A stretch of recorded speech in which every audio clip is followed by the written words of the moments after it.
아멘. 네, 오늘 우리 함께 하나님의 말씀을 살펴보도록 하겠습니다. 우리 마가복음 9장 30절부터 50절까지의 말씀을 교독으로 읽어보도록 하겠습니다. 마가복음 9장 30절부터 50절까지 좀 긴 말씀이지만요, 우리가 한번 묵상해 보도록 하겠습니다.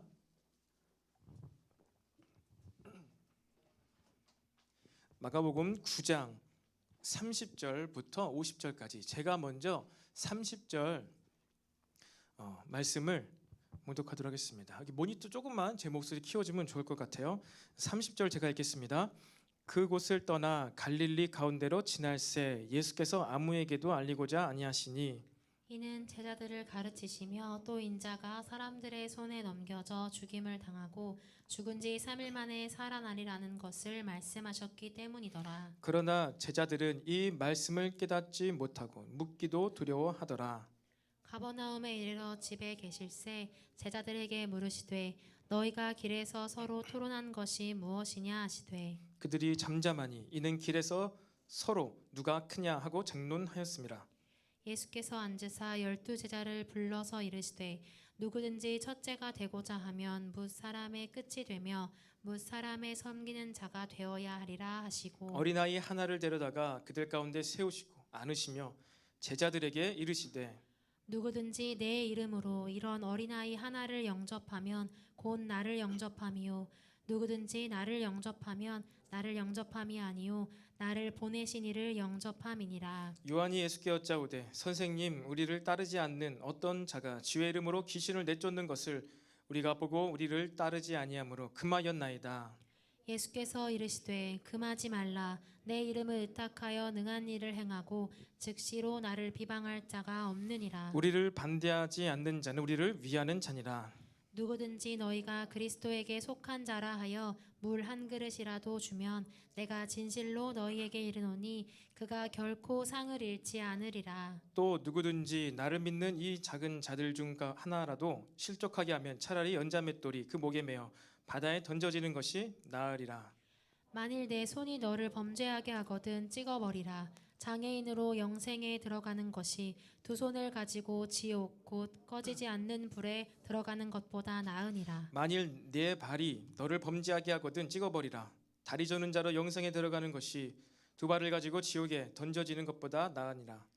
만일 내 눈이 너를 범죄하게 하거든 빼버리라. 한 눈으로 하나님의 나라에 들어가는 것이 두 눈을 가지고 지옥에 던져지는 것보다 나으니라. 거기에서는 구더기도 죽지 않고 불도 꺼지지 아니하느니라. 사람마다 불로써 소금 치듯 함을 받으리라. 함께 읽겠습니다. 소금은 좋은 것이로되 만일 소금이 그 맛을 잃으면 무엇으로 이를 짜게 하리요. 너희 속에 소금을 두고 서로 화목하라 하시니라. 아멘. 네, 우리도 오늘 이 시간에 좌우에 또 앞뒤에 있는 지체들과 이렇게 인사하면서 좀 축복했으면 권면했으면 좋겠습니다. 우리 성령 충만합시다. 시작. 성령 충만합시다. 성령 충만합시다. 우리 한 번 더 인사하면서 우리 기도합시다. 시작. 기도합시다. 기도합시다. 기도합시다. 네, 여러분, 저와 여러분이 찬양했던 것처럼 여러분 예수님을 사랑하는 그 기쁨을 빼앗기지 않기를 원하십니까? 네, 그 다른 어떠한 사랑과 그 다른 어떠한 기쁨보다 예수님을 사랑하는 기쁨과 예수님께 사랑받는 그 기쁨이 가장 크다는 것을 여러분 믿으십니까?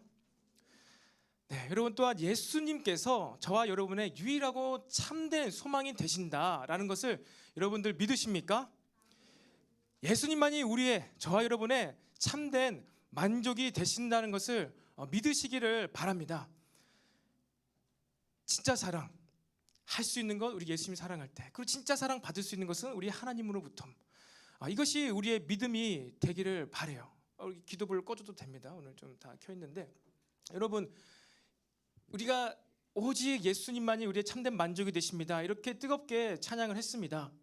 예수님만이 나의 참 사랑이고 예수님께서만 나를 참으로 사랑해 주실 수 있습니다. 이렇게 찬양을 했습니다.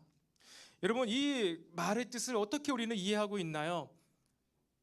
우리가 청년의 때 이별을 경험하면서 시련을 당하면서 그래, 이 세상의 헛된 사랑은 나에게 아무런 도움이 안 돼. 그래, 예수님만이 나를 사랑해 주시지. 나도 예수님만을 사랑하리라 이러면서 막 고백하면은 어떻죠?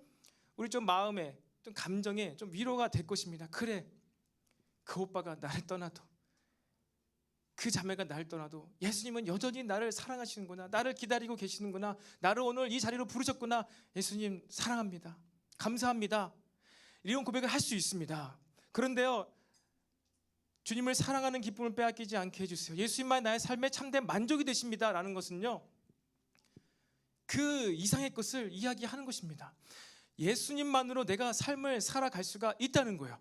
내가 믿음만으로 이 삶을 살아갈 수가 있다는 것입니다. 저도 오늘 예배하면서 그래, 예수님만이 나의 삶에 만족이 되시지, 믿음만으로 내가 충분히 이 세상을 살아갈 수 있지라는 것을 다시 한번 고백하게 되었습니다. 내 삶이 어렵고 내 삶이 문제가 생기는 것은 믿음이 없기 때문이지, 다른 나의 능력이 부족하거나 나에게 뭐 시간이 부족해서 그런 것이 아니구나라는 것을 다시 한번 깨닫게 되었어요.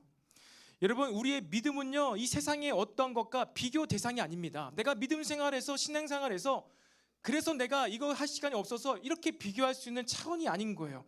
믿음은 이 모든 것을 떠받치고 있는 우리의 근본이 됩니다. 그렇기 때문에 믿음으로 우리는 살아갈 수 있어요. 예수님으로 우리는 살아갈 수가 있습니다. 공대생들에게는 많이 공감이 될지 모르겠지만, 여러분 맥스웰의 방정식 아시죠? 전자기하학의 이 엄청난 공식을 집대성한 사람이 맥스웰입니다. 굉장히 유명한 사람입니다. 근데 그 맥스웰이 어떤 사람인지 아세요? 굉장히 독실한 기독교인이었습니다. 그 여러분 알죠? 사과나무 떨어지는 걸 보고 중력의 방정식을 만든 뉴턴이요, 우리 과학자로 알고 있잖아요. 위대한 과학자로 알고 있잖아요. 뉴턴이 신학자예요. 신학자입니다. 그리고 그 유명했고 똑똑했던 아인슈타인, 기독교 신자입니다. 오일러의 공식을 만든 그 엄청난 사람이 기독교 신자였어요.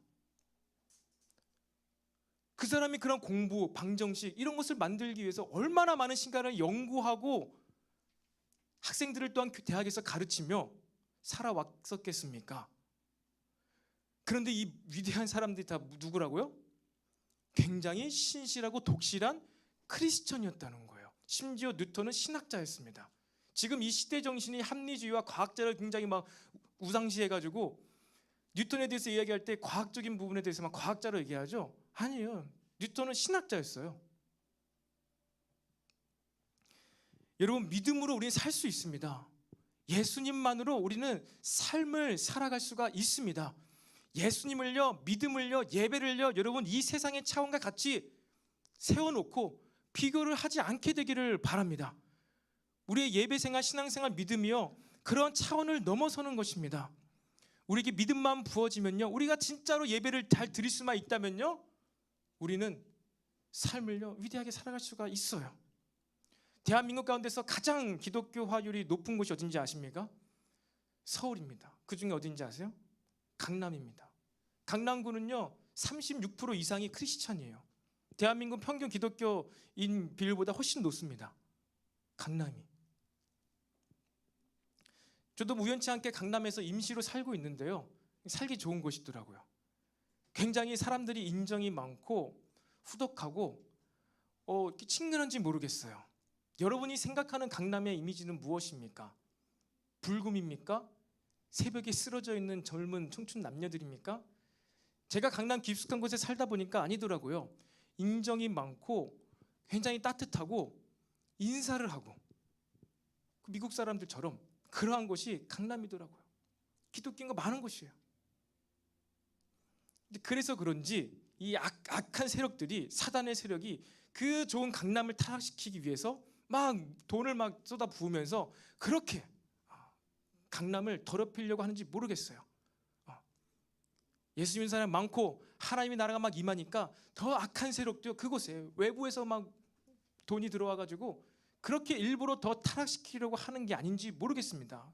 그런데 여러분, 사실은 강남은요 믿음의 유산이 있는 땅입니다. 가장 기독교인이 높은 곳이 강남이에요. 믿음으로 그들이 삶의 문제를 해결하며 극복하며 하나님 주시는 풍요로움을, 일반 은총을 맛보는 자들이 많은 곳이 강남입니다. 여러분, 저와 여러분에게 이 믿음이 예수님만으로 난 만족해, 예수님을 사랑하는 것이 최고야, 예수님의 사랑을 받는 것이 최고야, 이것이요 실제가 됐으면 좋겠어요.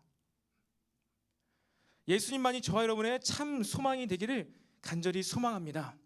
여러분 어떻게 한 주간 능력 있는 삶을 사셨습니까? 그러니까 능력의 삶을 살아야 된다. 지난 시간에 말씀을 나누었잖아요. 믿음은 우리 삶을 능력 있게 만들어 준다고 했습니다. 그리고 기도해야 된다. 기도할 때 우리에게 믿음이 부어지고 그 믿음으로 말미암아 우리는 능력 있는 삶을 살 수 있다고 나누었습니다.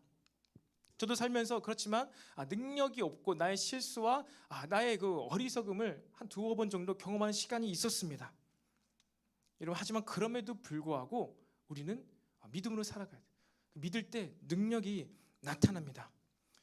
여러분 저와 여러분이요 더 이 하나님께서 주시는 믿음을 받기를 원합니다. 특별히 하나님께서 임재하시는 그곳, 하나님께서 사시는 곳, 그곳에서 여러분 기도하게 되시기를 바랍니다. 하나님의 임재 가운데 기도하며 믿음이 부어지는 것을 느끼고 받을 수가 있어요. 그럴 때 우리에게 능력이 나타나는 것입니다. 여러분 요한계시록 2장 13절에 보면요, 예수님께서 사도 요한에게 계시를 주실 때 여러 가지 얘기를 하십니다. 그럴 때 나의 제자, 나의 종 안디바가 죽임을 당했다라는 얘기 나오는데요, 사탄의 권자가 있는 그곳, 너희 가운데 사탄의 권자가 있는 그곳에 나의 제자, 나의 종 안디바가 죽임을 당하였다라고 예수님께서 말씀하십니다. 사탄의 권자가 있는 곳이 있다는 거예요. 악한 사탄의 임재가 있는 곳이 있다는 것입니다. 거기서 예수님의 제자 안디바가 죽임을 당한 거예요. 여러분 하나님의 임재하시는 곳도 있고요, 반대로 사탄도 임재하는 곳이 있습니다. 영적인 세계 가운데 그 영적인 밀도, 영적으로 그것이 뭔가 임재하는 그곳이 있다는 거예요. 그곳에는요 악한 임재가 있는 곳에는 악한 역사가 더 많이 나타납니다. 하나님의 선한 하나님의 임재가 있는 곳에는요 믿음의 역사가 나타나는 거예요. 저야 여러분이 깨어서 하나님의 임재를 더욱더 갈망하게 되기를 소망합니다. 그곳에서 우리는 기도하고 예배해야 되는 거예요. 그것을 놓치지 않기를 바랍니다. 여러분 우리가 이 세상에서 공부를 할 때도요 이렇게 순차적으로 순서대로 공부를 합니다. 어릴 때 우리가 덧셈 뺄셈을 배우지요. 그리고 덧셈 뺄셈을 우리가 충분히 배우고 나서 초등학교 3학년쯤 되면 무엇을 배웁니까? 곱셈 나눗셈을 배웁니다. 그리고 중학교 가고 고등학교 가면은 무엇을 배웁니까? 삼각 항수도 배우고, 또 고등학교 가면은 지수함수, 로그함수도 배웁니다. 그런데 다 이것을 위해서 초등학교 때부터 덧셈 뺄셈을 잘 기초를 탄탄히 해놔야지 이 곱셈이 무슨 뜻인지 알고 이 숫자 위에 작은 숫자를 왜 쓰지? 이것이 무엇을 의미하는 거지? 이것을 알 수가 있는 거예요. 그리고 이렇게 지수함수, 로그함수까지 배우고 대학 가서 또 무엇을 배웁니까? 이과 계열은 공대생들은 여러 가지 이제 공식들 막 배웁니다. 그 중에 여러분 인테그랄도 배우죠. 미분 적분을 배웁니다. 그리고 공업수학 가운데 풀이의 급수라는 걸 배워요. 풀이에서 시리즈에서 풀이의 급수. 풀이의 시리즈를 배우기 위해서 초등학교 때부터 덧셈 뺄셈을 배워가는 거예요. 지금 이게 대학교 수업 시간인가? 공업수학 AP 시간인가? 왜 풀이의 급수를 왜 말해? 여러분 풀이의 급수가 있기 때문에 우리가 지금 무엇을 누리는지 아세요? 풀이의 급수가 있어서 여러분이 시끄러워도 밖에 가서 이어폰만 딱 끼면은 딱 차단되고 노랫소리만 들리는 노이즈 캔슬링, 이 장비가요 우리에게 있는 거예요. 풀이의 급수라는 그 공식이 없으면요 노이즈 캔슬링 이어폰을 우리는 살 수가 없는 거예요. 여러분 이 놀라운 세계, 신세계죠. 혹시 노이즈 캔슬링 끼본 사람 있습니까? 저는 없는데 제 아는 동생이 그걸 딱 꼈는데 새로운 세계라고. 시끄러워도 비행기에서 그걸 딱 끼고 노래 딱 틀면은 우주에 나와 있는 것 같다고. 지금 내 음악회 현장에 나와 있는 것 같다고. 노이즈 캔슬링이 되는 거예요. 근데 그게 그냥 되는 게 아니고 뭐라고요? 풀이의 시리즈를 알 때 그것을 우리 삶에 적용하고 실천해가지고 이어폰이 나오는 거예요. 그리고 그 수학 공식이 있고 수학의 그 법칙을 통해서 위성을 쏘아 올리는 거예요. 저와 여러분이 GPS를 이용하지 않습니까? 지도 없어도 핸드폰 딱 켜서 내비게이션만 켜도 내 차의 위치가 알고 목적지가 나와서 최단길을 알려주는 내비게이션이 위성을 통해서 우리가 혜택받고 있잖아요. 새로운 세계죠. 놀라운 세계죠. 이것이 어떻게 가능해요? 덧셈 뺄셈부터 시작한 그 수학의 공식들이 우리 실제 삶에 적용될 때 놀라운 일이 발생되어진다는 것입니다. 처음 듣죠? 노이즈 캔슬링, 이거는 뭐 애플사가 만든 거 아니야? 아닙니다. 수학자가 개발한 거예요. 수학자가. 우리는 그 수학의 혜택을 누리고 있는 것입니다. 여러분, 마가복음을 우리가 1장부터 지금 9장 끝까지 왔습니다. 마가복음 9장의 이 마지막까지 오늘 읽은 이 본문의 내용은요, 이 복음서의 마가복음의 중간 결론의 내용입니다. 마가복음 1장부터 하나님의 나라 예수 그리스도의 복음의 시작이다, 복음, 믿음, 여러 가지 사역들, 그리고 가르침들, 가족됨, 여러 가지가 나오지요. 그것의 결론이 오늘이에요. 10장 보면요, 10장 1절에 어떻게 시작되면 예수께서 다시 전례대로 가르치기를 시작하시니, 전례대로 예전에 했던 것처럼 다시 시작한다는 거예요. 10장부터는 다시 가르침, 9장까지가 중간 소결론이라는 것입니다. 그렇기 때문에 마지막 중간 결론이니까 가장 중요한 내용이 오늘 담겨져 있지 않겠어요? 그 중요한 내용인데요, 이 내용이요 굉장히 심상치가 않습니다. 이 내용이요, 문장은 이해하겠는데 이게 맞는가? 무슨 의도로 예수님께서 이런 말씀하셨지? 잘 와닿지가 않을 수가 있습니다. 그리고 문장만 그렇게 강한 것이 아니라 아마도 예수님께서 육성으로 이 말씀을 하실 때 굉장히 업된, 좋은 쪽으로 업이 아니라 굉장히 약간 좀 화가 나는 그런 모습으로, 그러한 말투로, 악센트로 말씀을 하시지 않았나 생각해 봅니다. 믿음에서 떠나 구원받지 못하는 사람들이 가는 지옥을 무엇이라고 묘사하시나요? 사람마다 불로 소금 치듯함을 받는다고 얘기합니다. 불로 소금 치듯, 썩지 않기 위해서 소금을 막 뿌리는데 지옥은 그렇게 불로 친다. 불로 친다. 얼마나 무서운 이야기입니까?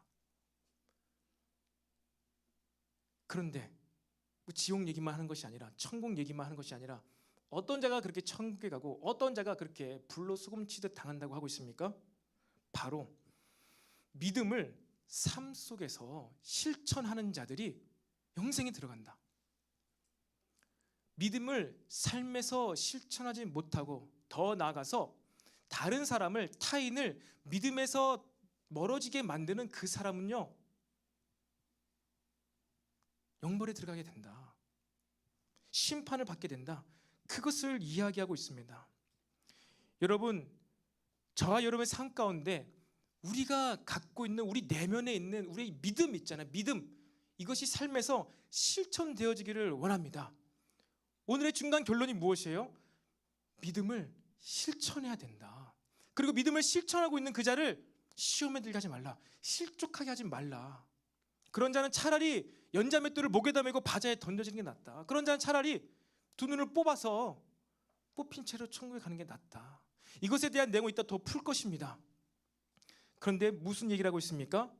지금까지 예수님께서 보여주시고 가르쳐주시고 믿음의 삶이 어떤 것인지, 기도하는 것, 그것으로 말미암아 받은 능력으로 능력의 삶을 사는 것이 무엇인지, 믿음의 삶을 사는 것이 무엇인지를 조금 보여주셨는데, 오늘 그것을 아주 구체적으로 실천적으로 실예를 들어가면서 이것이 바로 믿음의 삶이다를 얘기하고 있는 것입니다. 우리 기독교는 믿음을 강조하죠. 여러분, 오늘 저와 여러분이 I believe, 신념의 믿음이 아니라 기독교에서, 성경에서, 복음서에서 말하고 있는 이 믿음의 그 삶, 그래, 믿음으로 구원받아. 그럼 믿음으로 나는 어떻게 살아야 돼? 어떤 실천을 해야 돼? 그 믿음의 실천을 도전받게 되기를 바랍니다. 그 믿음의 실천이 무엇인지를 알게 되기를 바랍니다. 그렇게 되었을 때 노이즈 캔슬링이 우리에게 있는 것처럼, 위성이 쏘아 올려진 것처럼 우리는 신세계를 맛볼 수 있어요. 그러니까 믿음을 우리가 알고 있는데 그것을 실천할 때 우리는 믿음의 세계, 새로운 세계, 영적인 세계, 놀라운 세계를요 경험하게 된다는 거예요. 이게 결론입니다. 그래, 눈에 보이는 대로 살아가는 것이 아니라 믿음으로 살아갈 때 너희들은 새로운 삶을 살 수 있어. 놀라운 삶을 살 수 있어. 그리고 그렇게 놀랍게 살다가 영생에 들어가는 것, 이것이 너무나 중요한 것이야. 믿음의 삶, 영적인 삶을 이 땅 가운데서 실천하며 사는 게 너무나 중요한 거야. 이것으로 오늘 결론을 내고 있는 거예요. 저와 여러분이 I believe의 믿음이 아니라 성경이 말하고 있는 믿음의 구체적인 삶이 무엇인지를 도전받기를 원합니다. 오늘 예수님의 말씀은요, 우리에게 너무나 사랑스럽게 들리지가 않습니다. 우리가 익히 알고 있는 예수님의 음성이 아닌 것 같습니다. 41절부터 50절까지 내용, 믿음을 삶에서 실천하지 못할 바에야 차라리 이렇게 하는 게 낫다. 네가 눈 때문에 죄를 범해서 영생에 못 들어갈 바에야 두 눈을 뽑아서 그 상태로 천국에 들어간 것이 낫다. 네가 손이 있어서 그 손 때문에 죄를 지어서 이 땅 가운데서 죄를 지어서 네가 하나님의 나라에 못 들어갈 바에라는 손을 찍어버려서 손 하나 잃고 천국에 가는 것이 차라리 낫다. 네 그 죄로 치닫게 하는 네 발 때문에 네가 죄를 지어서 천국에 못 들어갈 바에는 그 발을 찍어버려서 그 상태로 천국에 들어가는 것이 낫다. 이것을 얘기하고 있습니다. 이게 무슨 얘기입니까? 이 무시무시한 얘기를 들을 때 우리는 막 내 안구가 여러분 막 흔들리지 않습니까? 손이 막 떨립니까? 내 손, 막 발이 막 저립니까? 도대체 무슨 말씀입니까? 여러분, 이 말씀은 눈을 뽑아버려라. 네 옆에 있는 사람 실족하게 만들면은 네 그냥 돌에 모가지 매달아 가지고 바다에 빠져 죽어라. 막 손과 발을 잘라버려라. 이 얘기가 아닙니다. 너희가 믿음을 실천하기 위해서 이 땅 가운데서 믿음의 삶을 살아가기 위해서, 예수님을 붙잡기 위해서, 예배 생활을 하기 위해서 이 땅 가운데서 삶이 너무나 고통스러울 수가 있다. 너무나 어려울 수가 있다. 하지만 그렇게 고통을 받아도, 어려움에 처하여도 네가 믿음을 지켜서, 믿음을 실천해서 천국의 영생에 들어가는 것이 훨씬 낫다는 것을 이야기하고 있습니다. 강조하는 건 뭐예요? 이 육신에 잠깐의 고통이 있어도 네가 믿음의 삶을 실천해라는 것입니다. 왜? 믿음의 삶을 실천해야지 어디 가니까? 천국에 가니까. 믿음의 삶을 실천하지 못하고 더 나아가서 믿고 있는 자를 실족하게 만들었을 때는 어떻게 됩니까? 영벌에 들어가니까 네가 이 땅 가운데서 육신의 고통을 느끼고 잠을 좀 못 자고 힘들고 어려워도 네가 믿음만 지킬 수 있다면, 예배 생활할 수 있다면은 고통을 좀 받는 게 나아. 이 땅 가운데서 한순간 받는, 잠시 잠깐 받는 그 고통을 받는 게 낫다는 거예요. 왜? 내세 영생에 들어갈 수 있기 때문에. 저와 여러분이 믿음을 실천하게 되기를 바랍니다. 여러분, 그렇다면 그러한 믿음의 실천이 무엇입니까? 오늘 말씀 가운데 구체적으로 나오고 있습니다. 그러면 그래, 믿음의 실천은 도대체 무엇이야? 믿음으로 도대체 무엇을 하라는 것이지? 난 지금까지 내가 믿습니다. 내가 믿으니까 시험 잘 보게 해주세요. 믿으니까 날 성공하게 해주세요. 믿으니까 내 삶의 문제를 해결하게 해주세요. 이렇게 자기 신념적인 기도를 많이 해왔는데, 그래, 믿어서 무엇을 하라는 것입니까? 그 기준이 오늘 제시되어 있는 거예요. 말씀에 너는 믿음으로 이걸 하는 거야. 이게 믿음의 삶이야. 믿음의 삶의 실천이 무엇입니까?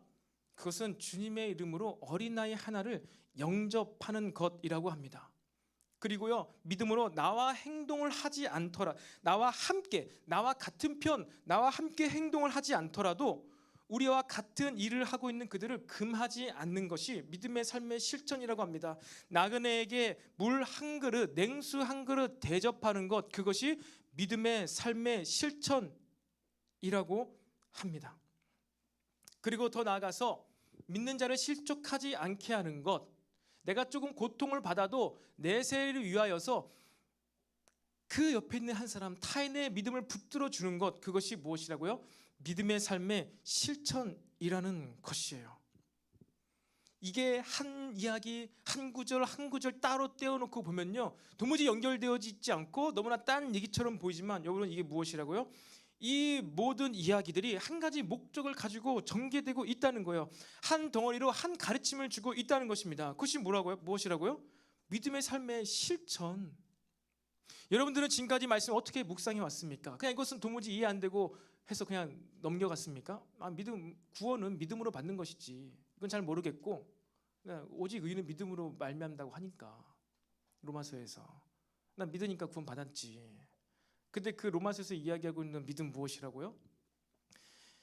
황제, 가이사 황제가 신이 아니라 예수가 그리스도다, 예수가 주시다, 아도나이다 고백하면은 너 죽는데, 네 원형 경기장에 끌려가는데 그래도 예수를 주라 신할 수 있어? 그 얘기인 거예요. 그 얘기.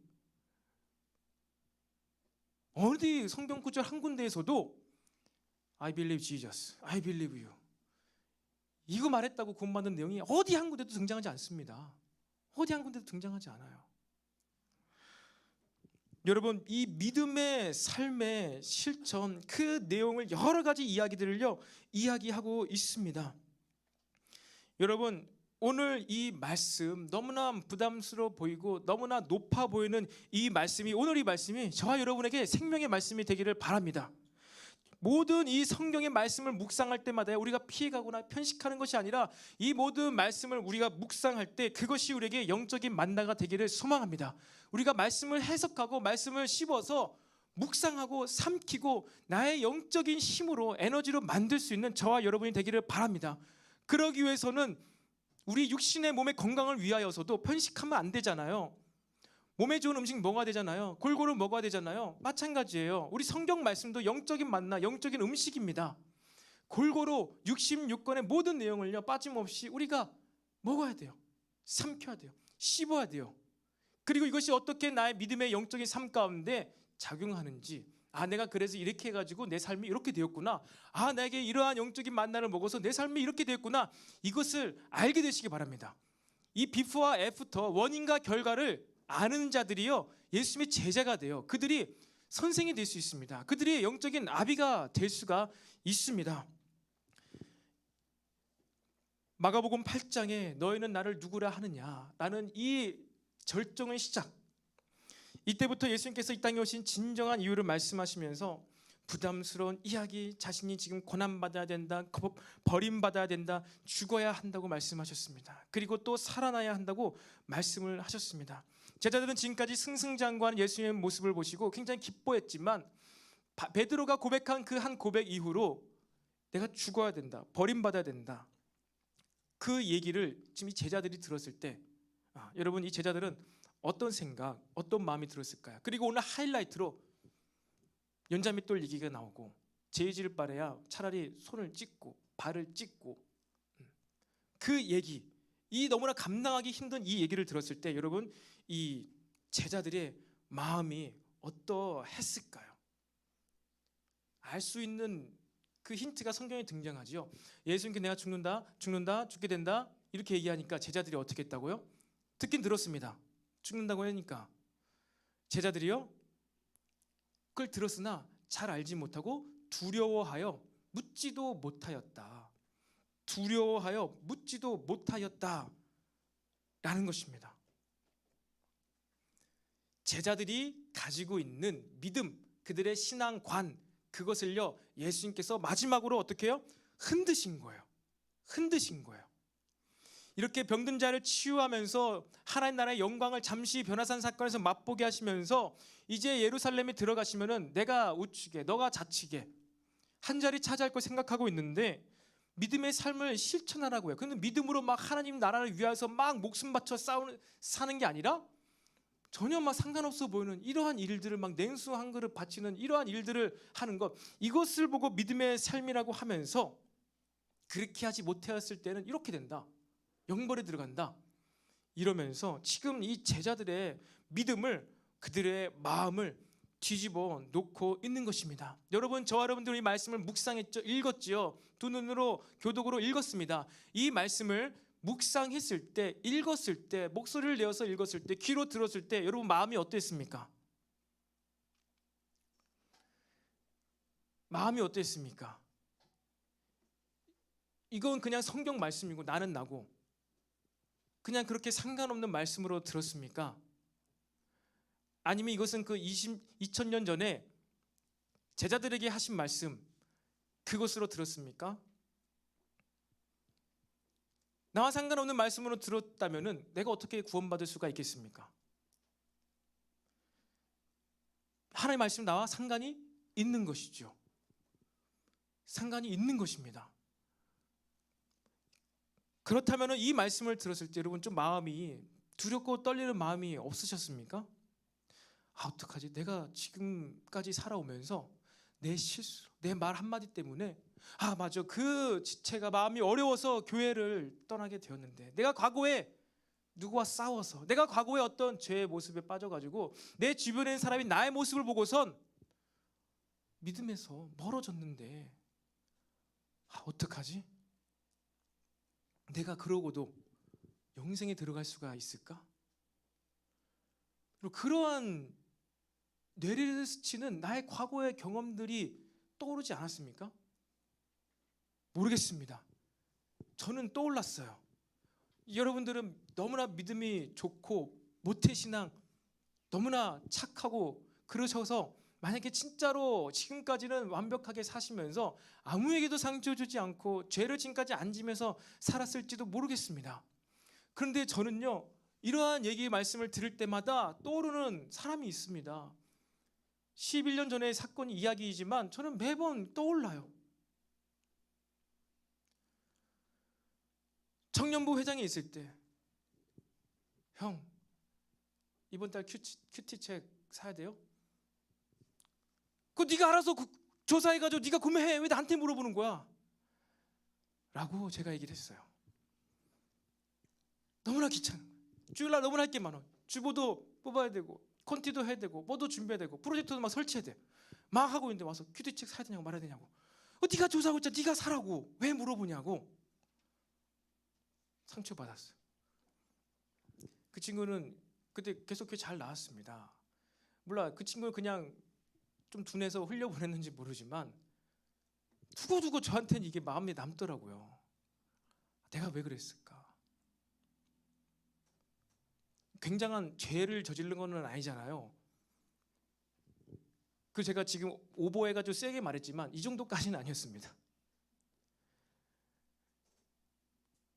때로는 뭐 청년 임원으로 또 사역자로서 뭐 어떤 것을 이뤄가기 위해서 혈기, 감정, 뭐 분노 이런 게 가끔 나올 때가 있는 것이지요. 근데 그렇게 해가지고 믿음이 연약한 자를 실족하게 만들어. 그럼 저는 어떻게 돼야 된다고요? 목에다가 연자맷돌을 메어가지고 바다에 풍덩 던져지라는 거예요. 두렵고 떨리는 메시지입니다. 예수님께서는요, 이 마가복음의 중간 결론을 내시면서 우리의 믿음을요 흔들고 계신 거예요. 우리의 믿음을요, 우리 마음을요 뒤집어 놓고 있는 것입니다. 왜? 그렇게 뒤집혀야지 되는 거예요. 그 믿음 생활은요, 우리가요 그렇게 이 복음을 대할 때마다, 예수님의 말씀을 들을 때마다 어떻게 된다고요? 내 마음이 다시 뒤집혀야 돼요. 그렇구나. 이게 믿음이구나. 이게 믿음 생활이구나. 다시 뒤집어져야 돼요. 다시 새로운 마음이 부어져야 돼요. 그리고 나는 그래서 주님이 더 필요합니다. 주님을 붙잡습니다. 그런 고백이 저와 여러분에게 터져 나오게 되기를 간절히 소망합니다. 사랑하는 청년 여러분, 이것이 복음이에요. 늘 우리 삶을 뒤집어 놓는 건, 나는 이렇게 살아가고 싶고, 나는 말씀을, 나는 신앙생활을, 나는 예배생활을 이렇게만 하고 싶은데 그것이 아니구나. 믿음으로 사는 것은 이런 것이구나. 믿음의 삶을 실천하는 것은 이런 것이구나. 이것을요 늘 말씀을 통하여서 내가 지금까지 들어왔던 그런 어떤 설교 말씀을 묵상할 때 떠오르는 것이 아니라 말씀이 말씀 그대로 떠올라야 되는 거예요. 그것으로 신앙생활해야 된다 라는 것이죠. 여러분, 우리는요 이 땅에서 내가 첫째가 되고 싶어요. 내가 섬김을 받고 싶어요. 그리고 나에게 도움이 되는 사람들하고만 교제를 하고 싶습니다. 그리고 나와 행동을 같이 하는 사람들, 내 편을 들어주는 사람들과만 함께 어울리고 싶어 합니다. 그런데 복음은요 그것이 아니라는 거예요. 아주 구체적이죠. 그것은 복음이 아니라는 것입니다. 나에게 도움이 전혀 안 되는 어린 아이라 하더라도 그를 그리스도 안에서 영접하는 것, 그것이 믿음의 실천이라는 거예요. 그것이 하나님을 영접하는 것이라는 겁니다. 나그네에게 냉수 한 대접, 나에게 아무런 도움도 안 되고 그는 바로 또 떠날 건데 떠날 것임에도 불구하고 내가 그에게 냉수 한 그릇 대접하는 것, 그것이 복음적 삶이라는 것입니다. 이것이 믿음의 삶의 실천이라는 것입니다.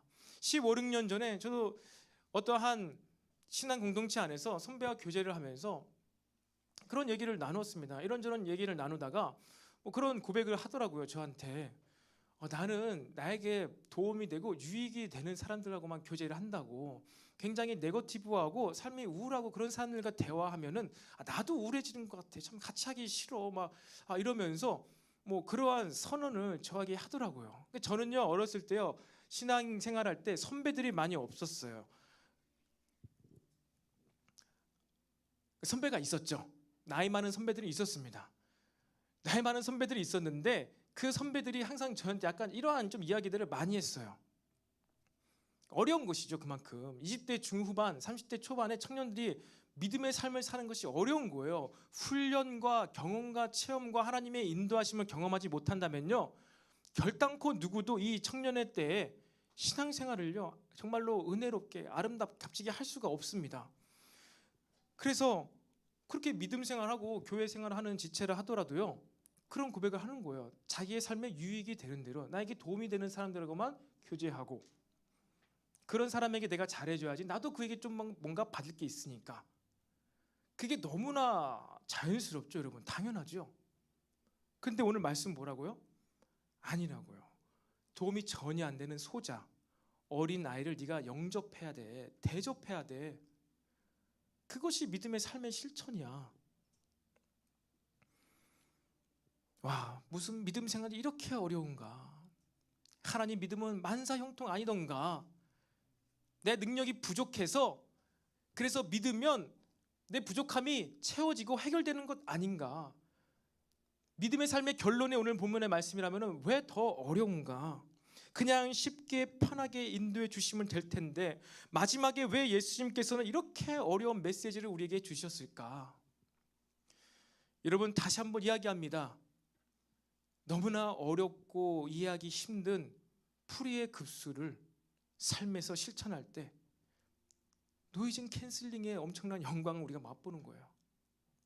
핸드폰 하나로 모르는 지역을 내비게이션 치고 켜서 찾아갈 수 있는 신세계를, 그 놀라운 세계를요 맛볼 수가 있는 것이에요. 왜 이렇게 예수님께서, 하나님께서 우리에게 이 믿음의 삶의 실천을 우리에게 도전을 해 주실까요? 그리고 그것을 위해서라면은 육신의 고통, 어려움, 그것을 감내해야 돼. 왜 그것을 그렇게 해 주셨을까요? 믿음의 삶을 실천할 때 우리는요 진짜 하나님께서 우리를 만드셨던 그 창조의 원리대로 살아갈 수가 있기 때문입니다. 여러분, 원래 우리는 이러한 존재들이 아니었다는 거예요. 아담과 하와가 타락하기 전에는요 이렇지 않았다는 거예요. 죽지 않는 존재였어요. 근데 믿음을 떠나니까 죽게 되었잖아요. 여러분, 우리가 예수님 믿음으로 죽지 않게 되잖아요. 영생을 살게 되잖아요. 마찬가지예요. 믿음의 삶을 이제 실천할 때 우리는요 아담과 하와가 누렸던, 타락하기 전에 누렸던 그 엄청난 영광을 경험하게 되는 거예요. 세상에 두려운 것, 무서워할 것이 아무것도 없어지는 게 믿음의 삶을 실천할 때 그렇게 살아갈 수가 있다는 것입니다. 아담과 하와가 타락하고 나서 에덴 동산에 쫓겨나고 나서 홍수사건 이후에 사람들은요 짐승, 맹수들로부터 위협을 받는 존재가 되었습니다. 그래서 짐승, 맹수들을 잘 사냥하는 그들을요 용사라 불렀고 사람들이 그를 찬양했어요. 왜? 너무나 센 짐승들이 많았거든요. 그 화석들 보면은 막 이빨이 이렇게 나 있는 화석을 보면은 막 공룡들이 있잖아요. 얼마나 셉니까? 인간보다 훨씬 세잖아요. 거대하고. 근데 타락하기 전에는요 그들이 결코 위협적인 존재가 아니었다는 거예요. 아담과 하와에게. 그들은 믿음 충만했습니다. 하나님과 함께 했습니다. 그 믿음의 삶은요 세상에 두려울 곳이 없는 삶이라는 거예요.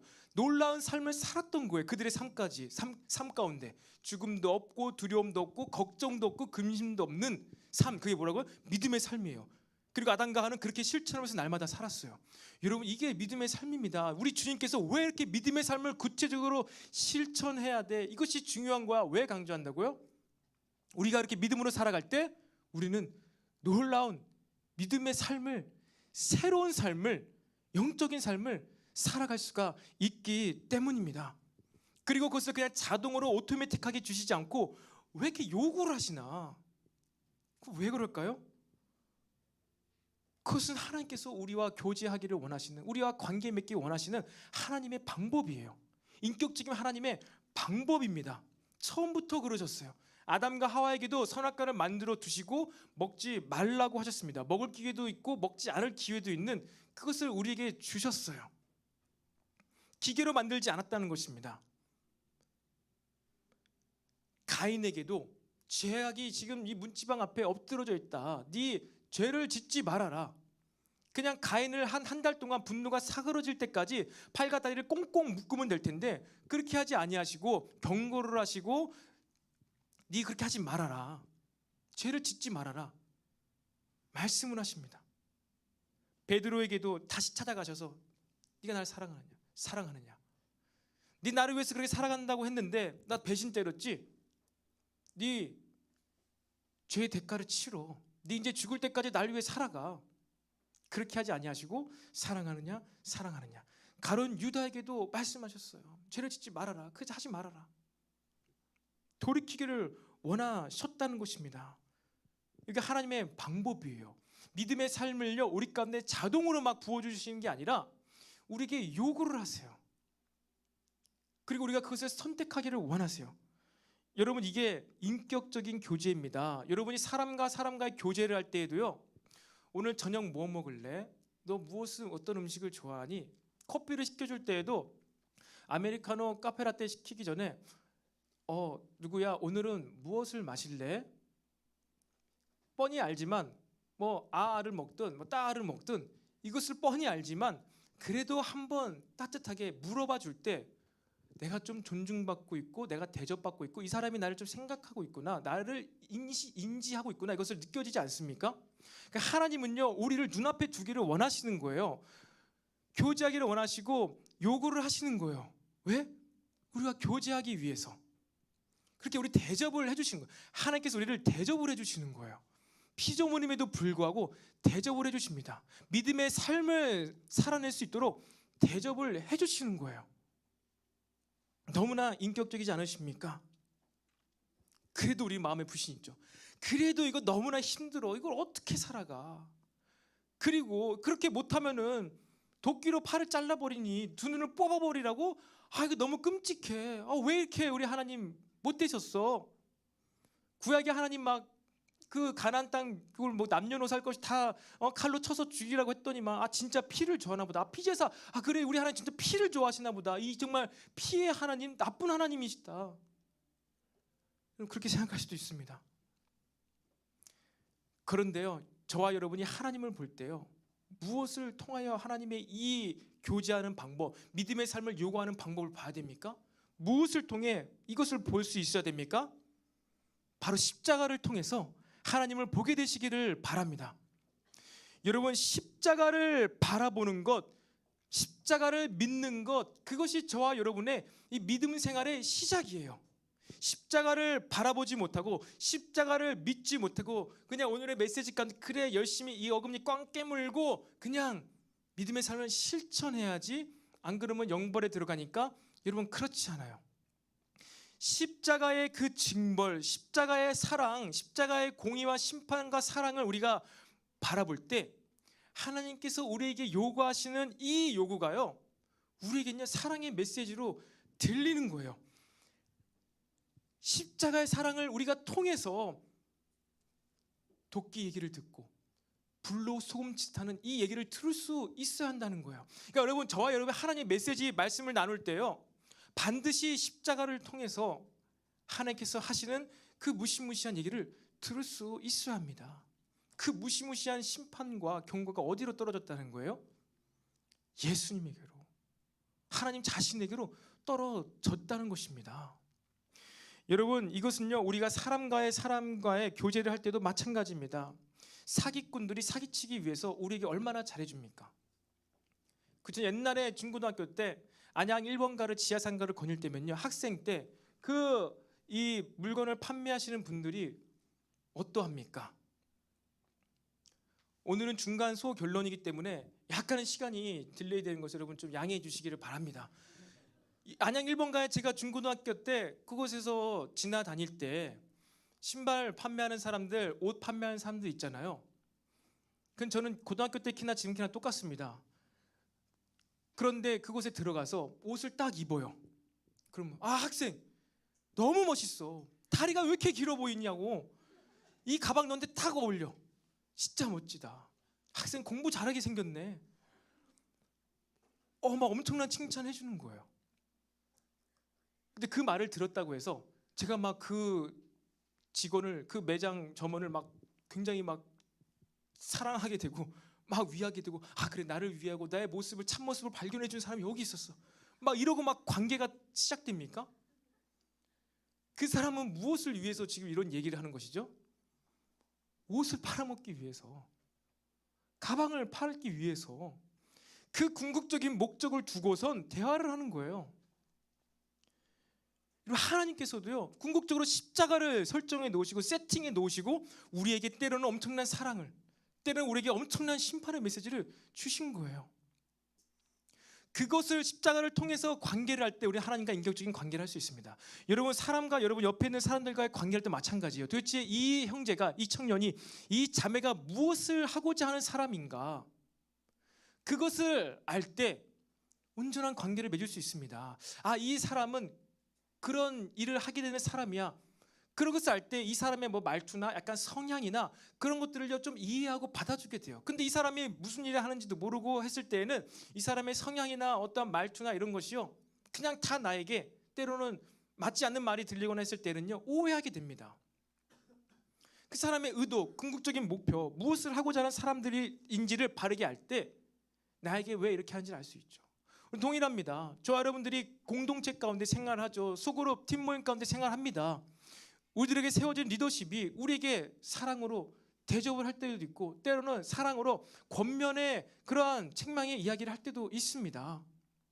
근데 도대체 이 사람이 궁극적으로 무슨 일을 하고자 하는 사람인가, 그것을 알아야만 이 사람이 나에게 잘해줄 때, 이 사람이 나에게 쓴소리를 할 때 그것을 오해하지 않고 바르게 들을 수가 있는 거예요.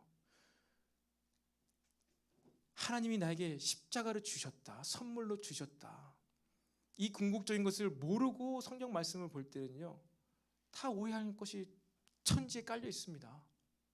제가 한번 얘기했었나요?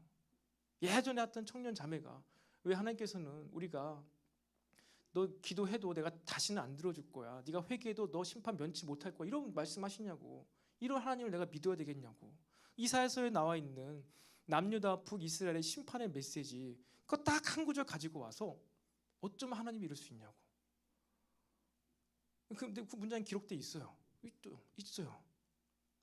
근데 하나님 마음이 안 느껴지는 거죠. 여러분, 이게 우리가 하나님과의 관계, 믿음 생활하는 방법입니다. 매일같이요, 여러분, 우리는요, 십자가가 묵상되어져야 돼요. 십자가의 그 죽음이 묵상되어져야 돼요. 여러분, 그래서 이러한 엄청난 믿음의 요구도 예수님께서 말씀하시지만 군데군데 이때부터 예수님께서 계속 무슨 얘기를 하세요? 내가 이제 죽게 된다, 내가 이제 버림받게 된다. 그게요, 정보를 주는 게 아니에요. 정보를 주는 게 아니에요. 내가 이제 너희들 때문에, 너희들이 할 수 없는 그 일을 하러 내가 죽게 되는 거야. 너희를 위해서 대신 죽는 내가 하는 이야기야. 정보를 주는 게 아니에요. 이제 몇 날 며칠 후에 예수님 죽게 되는구나, 그걸 위해서 예수님께서 이 이후에 3번이나 반복해서 버림받고 죽게 된다를 앵무새처럼 반복하시는 게 아닙니다. 계속 교훈하시고 엄청난 믿음의 삶을 요구하시고, 그런데 난 죽을 거야, 네가 하지 못하는 것 때문에 내가 죽게 될 거야. 그래서 너희들은 믿기만 하면 돼. 나를 믿기만 하고 내가 얘기했던 그 믿음을 실천해. 믿을 때 너는 이러한 삶을 살 수 있어. 너의 믿을 때 이러한 엄청난 놀라운 삶을 살 수 있어. 여러분, 말씀을 통하여 하나님과요, 온전한 관계를요 맺게 되시기를 바랍니다. 여러분, 말씀을 마무리하겠습니다. 여러분이 청년의 때 사람들과의 관계도 그것입니다. 네 옆 사람이, 우리 청년 공동체가 도대체 궁극적으로 무엇을 하고자 하는 교회인가, 공동체인가, 팀인가, 이것을 명확히 알 때 우리가 서로와 서로와의 관계를요 잘 할 수가 있습니다. 한 가지 덧붙여서, 특별히 우리 청년의 때 여러분, 이성교제를 하면서 평생을 살아갈 또 그 배우자를 우리가 만나야 되는 준비 기간이 청년의 때 아닙니까? 그러한 시간을 보낼 때요, 여러분, 반드시 상대방이 이 사람은 궁극적으로 무엇을 하고자 하는 사람인가, 그것을 발견하게 되기를 바랍니다. 좀 내 이상형이어서, 좀 백그라운드가 좋아서, 그래도 이 사람의 성격이 좋아서, 여러분, 교회 안에서 누가 성격을 막 자기 본 성격을 다 드러내는 사람이 어디 있습니까? 다 가리고 메이크업하고 꾸며서 아름다운 모습을 보여주지 않습니까? 가식적이라는 게 아니라 우리가 이제 사회생활 하면서 그렇게 살죠. 근데 그것이 아니라 도대체 이 사람은 궁극적으로 어떠한 것을 이루고자 하는 사람인가, 그리고 그것을 위해서 지금 현재 삶을 무엇을 준비하고 있는가, 이것을 아시고요 교제하게 되기를 바랍니다. 그것을 모르는 것 가운데 도대체 이 사람은 무슨 생각으로 사는 거지, 무엇을 위해서 사는 거지, 그것을 모르는 것 가운데 그냥 보기 좋아서, 그냥 이 시대의 정신의 어떤 이상형과 맞아가지고 그 사람과 선택하고 교제하며 결혼하며 평생을 약속한다? 너무나 이것은 위험한 것이에요. 여러분, 하나님과의 믿음의 관계, 신뢰와 관계, 믿음 생활 잘할 때, 이 방법으로 우리가 주변과 교제할 수 있을 때, 이 믿음의 방법으로, 믿음으로 우리가 살아갈 때, 우리는요 삶을 건강하게 제대로 올바르게 살아갈 수 있어요. 단순히 하나님을 램프의 진리와 같이 여기지 않고, 진짜 성경에서 하나님께서 나와 어떻게 교제하기를 원하시고 어떻게 다른 존재와 관계하는지를 하나님으로부터 우리가 배울 수만 있다면요, 우리 이 땅 가운데서 타인과 다른 사람들과요 진짜 믿음으로요 건강하게 교제할 수가 있습니다. 이것이 바로 믿음으로 우리가 삶을 충분히 살 수가 있다는 거예요. 이게 바로 믿음과 우리 삶이 분리될 수가 없다는 것입니다. 믿음 생활이요 이 세상에 있는 어떠한 시간이나 어떤 레벨이나 어떠한 차원과 같이 세워놓고 비교할 수가 없는 거예요. 믿음은요 그냥 우리의 그 존재 자체인 거예요. 근데 그것을 어떻게 무엇과 비교하면서 바꾸거나 할 수가 있습니까? 그리고 그 믿음이 부어지는, 그냥 하늘에서 뚝 떨어지나요? 그 믿음이 부어지는 이 예배 생활, 이 예배 시간을 어떻게 세상에 있는 그 물리적인 시간과 같은 선상에 놓고선 비교할 수가 있냐는 거예요. 비교할 수가 없는 것입니다. 그렇게 믿음으로 살아갔던 사람이 위대한 수학자, 위대한 과학자, 인간의 한계를 극복하고 돌파해서 굉장한 삶을 살았던 자들, 그들이 다 정말 이 믿음을, 성경에서 말하는 믿음을 갖고 삶에서 실천했던 자들이라는 것입니다. 우리가 이 복음서 중간 결론을 내면서요 우리 삶 가운데 다시 한번 믿음의 삶을 실천하자, 믿음의 삶을 살아가자, 이렇게 저는 여러분에게 도전해 주고 싶습니다.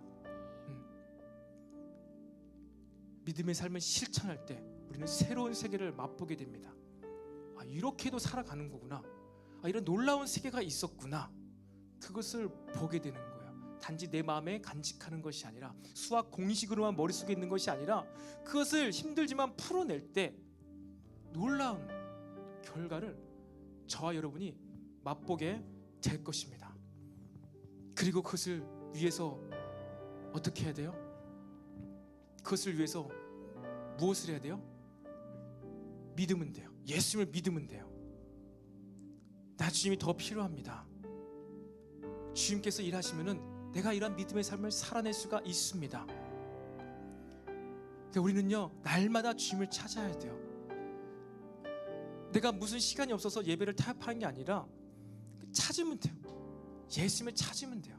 더 필요합니다. 나 주님 더 필요합니다. 이러한 엄청난 믿음의 삶 예수님께서 하나님께서 나에게 요구하셨는데 난 주님이 필요합니다. 하나님이 함께 하시면 내가 할 수 있습니다.